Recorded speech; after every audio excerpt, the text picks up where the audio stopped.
आधी रात का कोई अर्थ नहीं बचा था, क्योंकि वहां न दिन था, न रात, न शुरुआत थी, न अंत। सिर्फ एक ठहरा हुआ अस्तित्व था, जिसमें राघव नाम की चीज धीरे धीरे गल रही थी।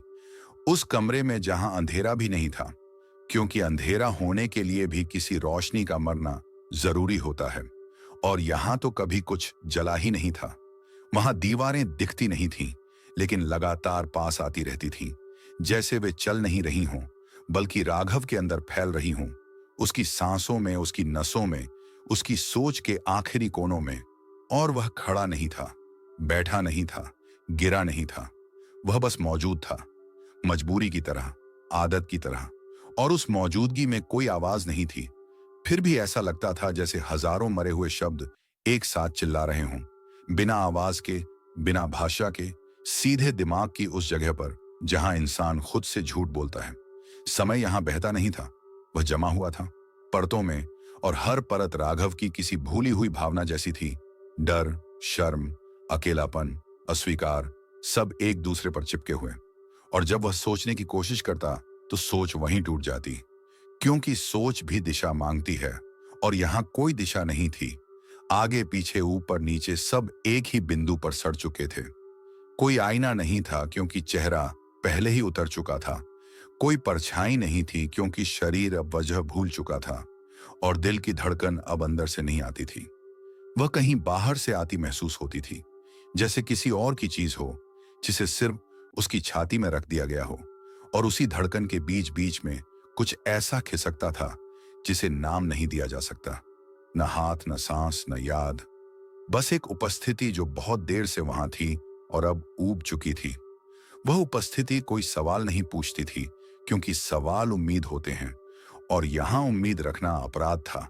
यहां कोई फुसफुसाहट नहीं थी, क्योंकि शब्द रोशनी बन जाते हैं।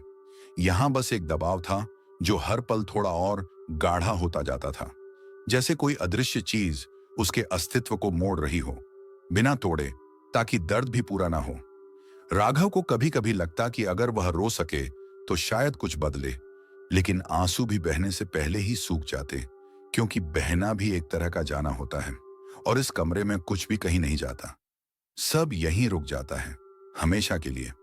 स्मृतियां एक एक करके गलने लगी, पहले चेहरे, फिर नाम, फिर आवाजें, और आखिर में वह एहसास भी कि कभी कोई बाहर की दुनिया थी।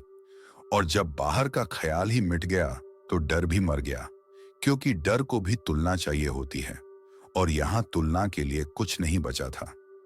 धीरे धीरे उसे यह फर्क भी समझ में आना बंद हो गया कि वह जाग रहा है या सो रहा है, क्योंकि नींद भी आराम होती है। और यहां आराम शब्द का कोई अर्थ नहीं था। यहां सिर्फ चलती हुई निष्क्रियता थी, न खत्म होना, न बदलना, न बिगड़ना, बस लगातार होना।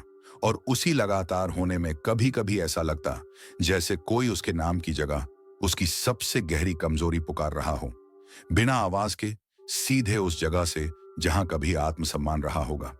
उसे याद आया कि किसी ने कहा था कि यह कमरा खुलता नहीं है, यह इंसान को खोलता है।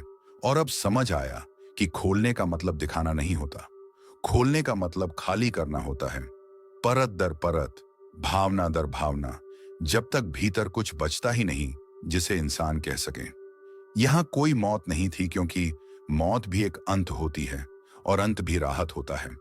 यहां सिर्फ एक अनंत ठहराव था, जिसमें इंसान धीरे धीरे वस्तु बन जाता है, नामहीन, उद्देश्यहीन।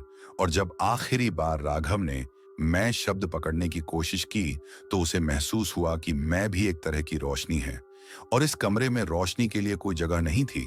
इसलिए मैं भी फिसल गया, बिना आवाज के, बिना निशान के। और उसके बाद वहां कोई चीख नहीं थी, कोई डर नहीं था, कोई कहानी नहीं थी। सिर्फ एक कमरा था जो सांस नहीं लेता था, फिर भी भरा हुआ था। और अगर कभी किसी रात आपको बिना वजह भारीपन महसूस हो, अगर आपको लगे कि आप मौजूद हैं लेकिन जरूरी नहीं, अगर आपकी धड़कन आपको अपनी न लगे, तो समझ लेना वह कमरा कहीं नहीं खुला, वह बस किसी और के अंदर पूरा हो रहा है।